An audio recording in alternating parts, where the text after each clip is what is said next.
حاضری کو قبول فرمائے، اور اللہ تعالیٰ جو رمضان کا بچا ہوا حصہ ہے عافیت کے ساتھ، سلامتی کے ساتھ، عبادتوں کی پابندی کے ساتھ گزارنے کی توفیق عطا فرمائے۔ دیکھیے، رمضان کے تعلق سے ہم لوگ بار بار یہ بات سنتے رہے ہیں کہ یہ مہینہ تمام مہینوں میں سب سے افضل ہے، سب سے بابرکت ہے، بلکہ اس مہینے کو نیکیوں کا موسم بہار کہا گیا۔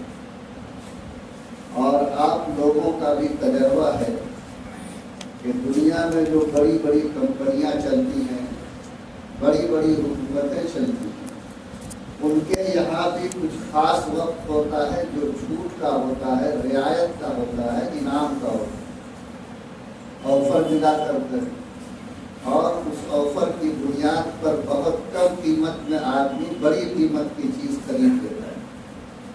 یہ رمضان کا مہینہ بھی دراصل اللہ کی طرف سے ایمان والوں کے لیے ایک آفر کا مہینہ ہے، جس میں اللہ تعالی بلا حساب اپنے بندے کے گناہوں کو معاف کرتا ہے، اور اللہ ہر نیکی کے درجے کو 70 گنا بڑھا دیا کرتا ہے۔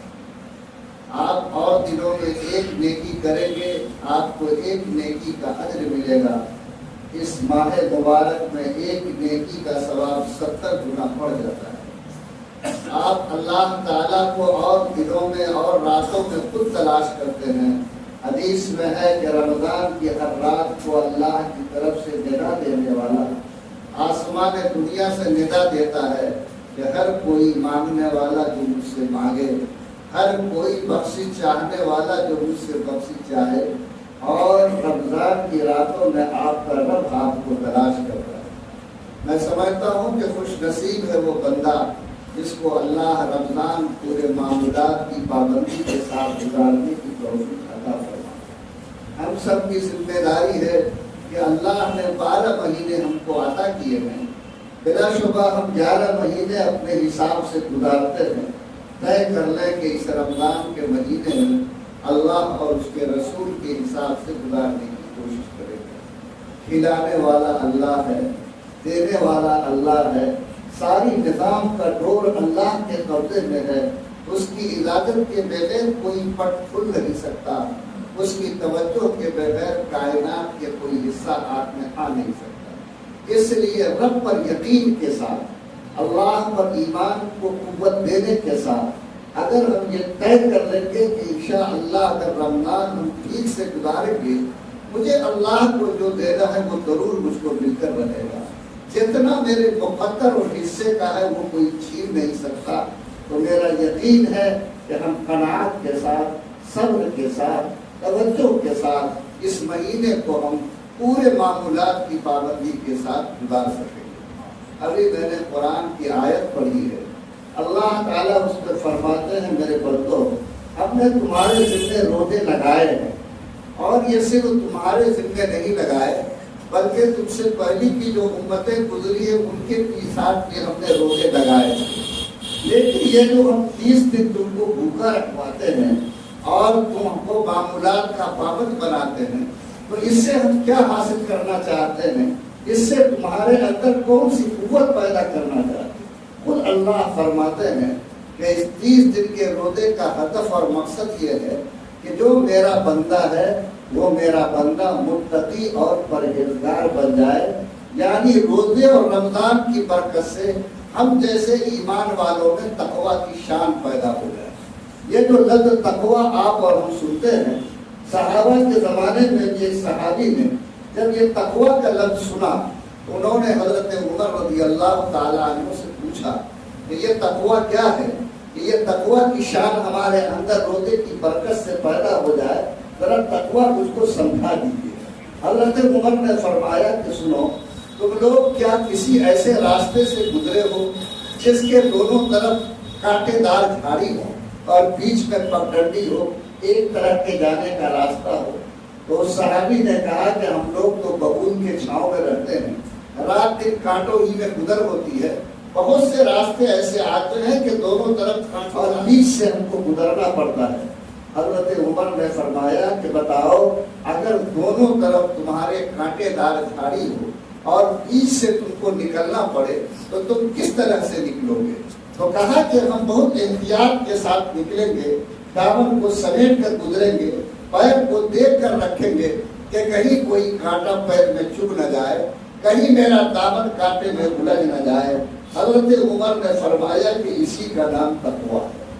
تم بھی جو دنیا میں زندگی گزار رہے ہو، یاد رکھو قدم قدم پر گناہ کا کانٹا تمہارے پیر میں چبھنا چاہتا ہے، تمہارے آنکھ میں چبھنا چاہتا، تمہارے دامن سے لپٹنا چاہتا۔ اگر کوئی بندہ مومن دنیا کے ڈگر پر اس طرح سے چل کے نکل جائے کہ گناہ کا کانٹا اس کے بدن میں چبھنے نہ پائے، اس کے دامن سے الجھنے نہ پائے، تو سمجھ جانا کہ اس بندے نے تقویٰ کی حفاظت کر لی ہے۔ لوگوں آج ہم روزہ ہیں صرف بھوک اور پیاس کے اعتبار سے نہیں، بلکہ ہمارے اوپر ذمہ ہے اس بات کا کہ صرف حرام چیزوں سے نہیں، بلکہ اللہ نے پابند بنایا کہ 12-13 گھنٹے حلال چیزوں سے بھی ہم کو رکنا ہے۔ پانی حلال ہے لیکن نہیں پی سکتے، کھانا حلال ہے نہیں کھا سکتے۔ اللہ تعالیٰ اس ایک مہینے کے اندر 12 اور 14 گھنٹے آپ کو حلال چیزوں سے رک کر اس بات کی عادت ڈلوانا چاہتا ہے کہ جو بندہ مومن اپنے ایمان کی طاقت سے رمضان کے 30 دن میں حلال چیزوں سے رب کے ڈر سے رکنے کا عادی بن جائے گا، وہ غیر رمضان میں حرام چیزوں کے بھی قریب نہیں جا سکتا، حرام کا بھی عادی نہیں بن سکتا ہے۔ یہ طاقت اللہ آپ کے اندر پیدا کرنا چاہتا۔ رب فرماتے ہیں کہ 30 دن کے روزے کی برکت سے اگر تمہارے اندر تقوی کی شان پیدا ہو جائے، یعنی تمہارے اندر گناہ کی طاقت گھٹ جائے اور نیکی کی طاقت بڑھ جائے، تو سمجھ جانا کہ اللہ تعالیٰ نے اس سال کے روزے کو مبارک بنا دیا ہے۔ علماء لکھتے ہیں کہ ہر عبادت کے قبول ہونے کی کچھ نشانی ہے۔ فرمایا کہ کوئی حج کرنے گیا اور حج سے واپسی کے بعد اگر اس کا دل نرم ہو جائے، اگر اس کی مٹھی کھل جائے، تو سمجھ جانا کہ اس کا حج مقبول ہو گیا۔ یہ علماء نے علامت لکھی ہے۔ اور رمضان کا روزہ قبول ہوا فطرہ دینے سے صرف نہیں، اپنے کو بھوکا رکھنے سے نہیں۔ فرمایا کہ جب عید کا چاند نکلے، مومن اپنے دل میں جھانکے، اگر اس کا دل گواہی دے کہ رمضان کی برکت سے اس کے اندر گناہ کی طاقت گھٹ گئی ہے، نیکی کی طاقت بڑھ گئی ہے، تو وہ سمجھ لے کہ اللہ نے اس سال کا روزہ قبول کر لیا۔ آج ضرورت ہے اس بات کی، میں جمعے میں جبکہ یہ آغاز جمعہ ہے رمضان کا، میں ایک نوجوان ایک بھائی سے گزارش کرتا ہوں کہ رمضان کا روزہ صرف بھوک اور پیاس نہیں، آپ کی پیشانی بھی روزہ رکھے کہ اس پیشانی کو اللہ تعالیٰ کا سجدے نصیب ہو جائے۔ آپ کے آنکھ بھی روزہ رکھے کہ گناہ کے بوند اور قطرے سے آپ کے آنکھ پاک رہے۔ آپ کی زبان بھی روزہ رکھے کہ کوئی غلط بول اور گناہ کی بات آپ کے زبان سے نہ نکلے۔ آپ کے پیر بھی روزہ رکھے کہ آپ کے پیر سے کوئی گناہ کا عمل ظاہر نہ ہو۔ اگر اس پابندی کے ساتھ یہ مہینہ گزرے گا تو اللہ اس کی برکت سے تقوی کی شان پیدا کرے گا، جو تقوی کی شان ایک مومن کے لیے رمضان کے مقبول ہونے کی پہچان ہے۔ اللہ تعالیٰ آپ تمام ایمان والوں کو جو یہاں بیٹھے ہیں یہ نیت کرنے کی توفیق عطا فرمائے کہ انشاءاللہ اس رمضان کی برکت سے میرے اندر تقوی کی شان پیدا ہو۔ ہمارے لیے انشاءاللہ گناہ سے بچنا اور رکنا آسان ہوگا، اور جس طرح ہم حلال سے رک کر اپنے رب کو دکھاتے ہیں، انشاءاللہ حرام سے بھی رک کر اپنے آپ کو اپنے رب کو دکھا دیں گے۔ لوگ مجھ سے کہتے کہ مفتی صاحب ہم لوگ تو کنٹرول کرتے ہیں لیکن گناہ سے کنٹرول نہیں ہو پاتا۔ ابھی سے لوگ تقوی کی شان کیا پیدا ہوگی، پلاننگ کرتا ہے کہ عید کا چاند نکلے گا تو کون پارک میں گھومنے جانا ہے، کون سا سیریل دیکھنا ہے۔ ہم کو یہ عاداتی یعنی روزے کو ایک بندھن مانتا اور روزے کے بعد زندگی کو آزاد سمجھتا نہیں۔ یہ روزہ آپ کو پابند بناتا ہے کہ اگر تم واقعی خوف خدا رکھتے ہو، اللہ سے محبت رکھتے ہو اور اس اللہ کی محبت میں 14 گھنٹے تم بھوکے رہتے ہو، تو اس اللہ کی محبت کا تقاضا ہے کہ غیر رمضان ہو یا رمضان تمہارا قدم بھی گناہ سے رکنا چاہیے، تمہاری زندگی کو بھی گناہ سے محفوظ ہونا چاہیے۔ یہی اللہ